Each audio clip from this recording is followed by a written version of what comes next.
دو قسم کے حقوق ادا کر لو تو اللہ کی نظر میں تم کیا کہلاؤ گے؟ اچھے.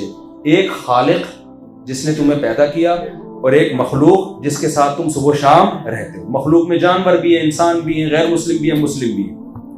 ان کے حقوق پہچانو اور ادا کرو. حقوق بھی خود متعین نہیں کرنے ہیں، سمجھ رہے ہیں؟ حقوق خود نہیں متعین کرنے ہیں. گورا بوڑھے ماں باپ کو اولڈ ہاؤس میں جمع کراتا ہے، وہ کہتا ہے ماں باپ کا حق ہے ہی نہیں کہ آپ ان کو گھر میں رکھیں. کوئی بات نہیں، جب گورنمنٹ نے ان کے لیے اچھے ادارے بنا دیے تو اللہ گورے کی اس بات کو ماننے کے لیے تیار نہیں. اللہ کہتے ہیں نا نا نا. نبی صلی اللہ علیہ وسلم نے فرمایا اس پر اللہ کی لعنت ہو جس کو بوڑھے ماں باپ ملے اور اس نے خدمت کر کے جنت اپنے اوپر واجب نہ کر دی. تو وہ تو قرآن کہہ رہے ہیں خود خدمت کرو، یہ کسی عیدی سینٹر کے حوالے مت کرو، کسی ٹرسٹ کے حوالے مت کرو ان کو.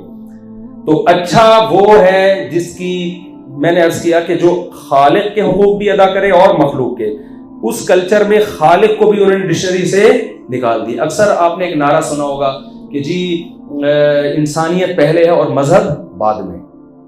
اس کے پیچھے خطرناک مقاصد ہیں. ہونا یہ چاہیے کہ خالق اور مخلوق کا رشتہ پہلے اور مخلوق کا آپس میں رشتہ بعد میں. سمجھا پا رہا ہوں؟ ماں باپ کا رشتہ اولاد کے ساتھ پہلے ہے، اولاد یعنی بہن بھائیوں کا آپس میں رشتہ ماں باپ کے بعد ہے. جس نے بنایا ہے وہ پہلے ہے. بلکہ مخلوق کا آپس میں رشتہ بھی خدا کے کہنے سے ادا ہو رہا ہے، وہ اور اسٹرانگ رشتہ بن جاتا ہے اگر ہم خالق کو مانتے ہیں. تو خالق کے حقوق کیا ہیں؟ سب سے پہلا حق یہ ہے کہ اس کے وجود کو مانا جائے. ڈارون سے آپ متاثر نہ ہو. سب سے پہلا حق بنانے والے کو مانے اور اس کی توحید کے قائل ہو کہ وہ اکیلا ہے، اس کے ساتھ کوئی شریک نہیں ہے. صرف زبان سے کی حد تک نہ، یہ پریکٹیکلی بھی آپ مانیں. زبان کا مطلب بھی بہت سے کہتے ہیں خدا ہے ہمارا، پھر یا علی مدد بھی، یا رسول اللہ مدد بھی، یا غوث اعظم مدد بھی، قبر بھی مدد کرے گی. تو اس کا مطلب پھر اس تکلف کی ضرورت بولو. پھر اللہ کہتے ہیں پھر یہ تکلف کی ضرورت نہیں. کوئی خاتون جو ہے کہتی ہے میں آپ کی وائف ہوں، آپ کہتے ہیں بڑی خوشی ہوئی، تو شاپنگ کے لیے جا رہی ہیں ستار بھائی کے ساتھ، تمیز سے اس سے بات کر رہی ہیں اور پھر کبھی ادھر گھوم رہی ہیں، کبھی اس کے ساتھ گھوم رہی ہیں. آپ کہتے ہیں بیگم بیوی تم میری ہو، گھر سے میری پرمیشن کے بغیر نکلتی ہو، پوچھنا ہوتا ہے تو ستار سے پوچھ رہی ہوتی. وہ کائنات والا لطیفہ سنا ہے آپ لوگوں نے؟ وہ ایک آدمی کی سنا یار پرانا ہو گیا، ایک بندے کی شادی ہوئی نا، تو اس کی بہت ساری گرل فرینڈ تھی پہلے سے. تو اچھا سوری نہیں اس کی نہیں تھی یا تھی نہیں تھی ہمیں نہیں پتا، لیکن خیر اس نے جب شادی ہوئی ہے اس کی، تو وہ یہ کہنے لگا کہ اپنی بیوی سے کہتا ہے دلہن سے کہ آج سے تم میری کائنات، یعنی میری کل کائنات تم. وہ مقصد یہ نہیں تھا کہ کوئی گرل فرینڈ، آج سے تم میری کائنات، تم میری راحت اور تم ہی میری فرحت ہو. تو وہ سمجھی کہ اپنی گرل فرینڈز کے نام بتا. اس نے کہا ٹھیک ہے پھر وسیم بھی تم، راشد بھی تم، سلیم بھی تم. بیچارہ پریشان ہے یہ کہانی کیا. وہ سمجھی کہ اس نے کہا کہ چلو میں نے ساری چھوڑ دی تو ہم بھی بتا رہے ہیں.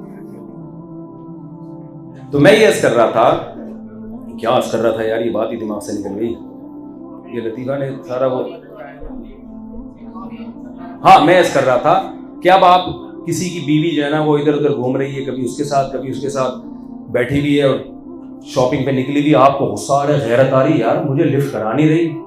تو آپ پھر کہتے ہیں کہ دیکھو میں تمہارا شوہر ہوں. بیگم کہتی ہے میں سچے دل سے ایمان لاتی ہوں کہ آپ میرے شوہر ہیں، لیکن آپ کو غصہ آئے گا بیگم یہ تکلف خدا کے لیے نہ کیا تھا.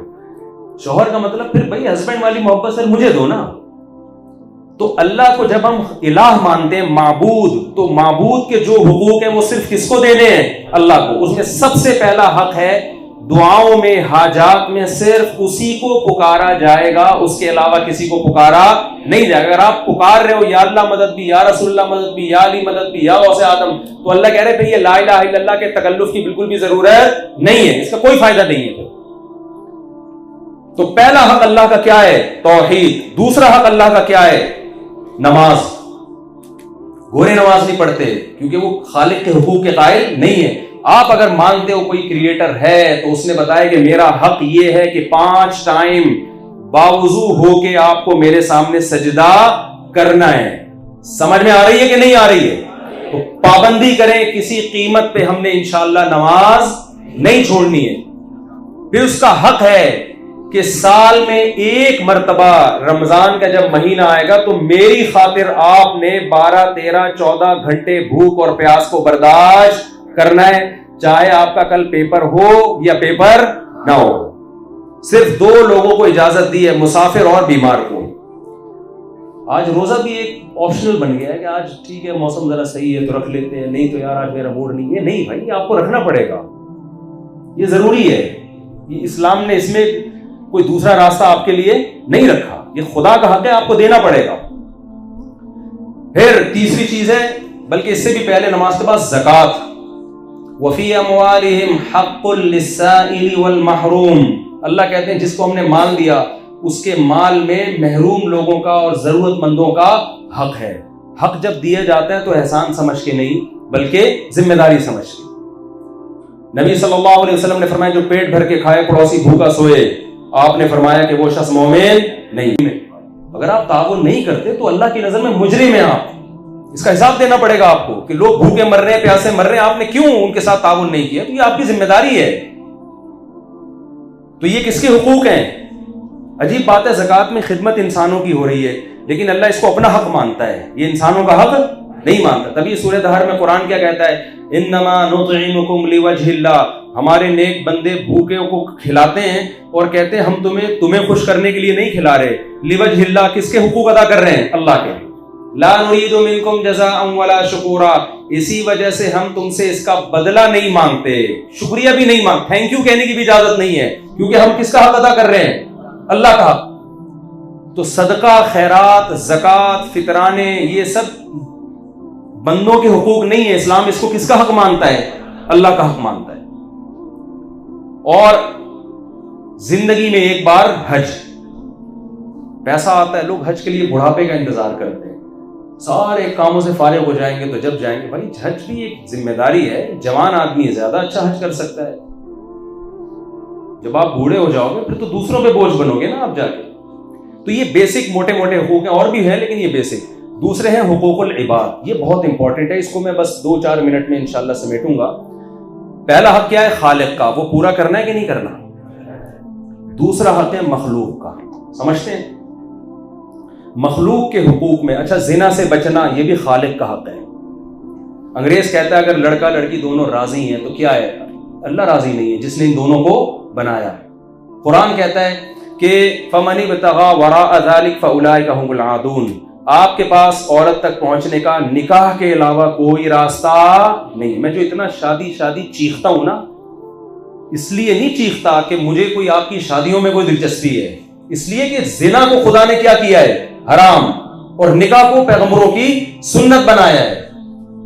نکاح پیغمبروں نے کیا۔ موسیٰ علیہ السلام نے جب مدین گئے ہیں تو وہاں مسافر تھے، تو جو آپ کی ہونے والی زوجہ تھی ان کے والد نے کیا کہا؟ میں اپنی بیٹی اس شرط پہ آپ کو دوں گا کہ آپ نے 10 سال بکریاں چرانی ہیں۔ موسیٰ علیہ السلام نے فوراً یہ شرط قبول کر لی۔ کلیم اللہ ہیں، کوہ طور پہ اللہ بلاتا ہے، شادی کے لیے انہوں نے کیا کیا ہے؟ 10 سال بکریاں چرائی ہیں۔ اتنے بڑے پیغمبر نے کوئی بات نہیں، اگر اس میں میری شادی ہو جاتی ہے مجھے قبول ہے۔ آج ہماری ینگ جنریشن کی نظر میں نکاح کی کوئی ویلیو رہی نہیں، بالکل ایک بیکار سا کام ہے، کر لیں گے یار وہ بچے۔ وہ انگریزوں نے تو اتنا بیکار بنا دیا، ہوتے ہوتے میں نے بتایا نا، وہ پھر بچے تمبو لگا رہے ہوتے ہیں ابا اماں کی شادی میں۔ ایسا نہیں ہے، اتنا اس کو ڈی ویلیو نہیں کرنا ہے آپ نے، اس کو پروموٹ کرنا ہے سوسائٹی میں، اس سے آپ کے فیملی سسٹم وجود میں آئے گا، اس سے برائی ختم ہوگی، لڑکیوں کو ٹھکانے ملیں گے۔ تو یہ اللہ کے حقوق ہیں۔ دوسرا حقوق ہے اچھا شراب پینے کی اجازت نہیں ہے، کیوں؟ یہ کس کا حق ہے؟ خدا کا حق ہے۔ گورنمنٹ اگر آپ کو نشہ کرنے کی اجازت دے بھی دیتی ہے تو خدا آپ کو پھر بھی اجازت نہیں دیتا۔ آئس لڑکوں میں آ رہا ہے، پتہ نہیں کیا کہ آئس پی رہے ہیں، میں نے بس برف ہوتی ہوگی آئس میں، وہی ہوتا آج کل آئس بہت آ رہی ہے، میں نے برف کھا لیں گلا والا خراب ہوگا، اس سے کیا ہوگا؟ وہی بڑا خطرناک نشہ۔ کیوں پی رہے ہو یار؟ جب آپ کو پتا ہے کہ ایک چیز میری صحت کو نقصان دے گی، نشہ کر کے سکون حاصل کرنے والے سے بڑا دنیا میں کوئی بے وقوف ہے نہیں، کیونکہ اس کو پتا ہے یہ سکون آرٹیفیشل ہے، کل تھوڑا اور زیادہ چاہیے ہوگا، پھر اور زیادہ چاہیے۔ تو یہ تو پاگل، تمہارا سیٹنگ آؤٹ ہو گئی ہے، تمہیں اگر کوئی ڈپریشن ہے سو جاؤ یار, تم تفریح پہ نکل جاؤ. مجھے نہیں دیکھا تھوڑے دن بعد میں بھاگا ہوا ہوتا ہوں کہیں نہ کہیں, کبھی چترال جا رہا ہوں, کبھی گلگت جا رہا ہوں, خیر میں ویسے ہی جا رہا ہوتا ہوں. تو جہلم کو 1 سال مکمل ہو گیا, کل ان کی برسی تھی. کل جو دن گزرا ہے نا وہ برسی کا دن. تو کوئی بھی اصالہ ثواب کرنا چاہے تو آپ لوگ کر سکتے ہیں. تو خیر, تو مخلوق کے حقوق پھر شروع ہوتے ہیں. مخلوق کے حقوق میں دیکھو یہاں بھی گورے نے خود سے حقوق متعین کیے ہیں. اسلام میں حقوق کا دائرہ بالکل الگ ہے. اسلام کہتا ہے کہ جو آپ کا جتنا قریبی ہے اس کا حق اس دوسرے سے اتنا ہی زیادہ. سب سے قریبی آپ کے والدین ہیں.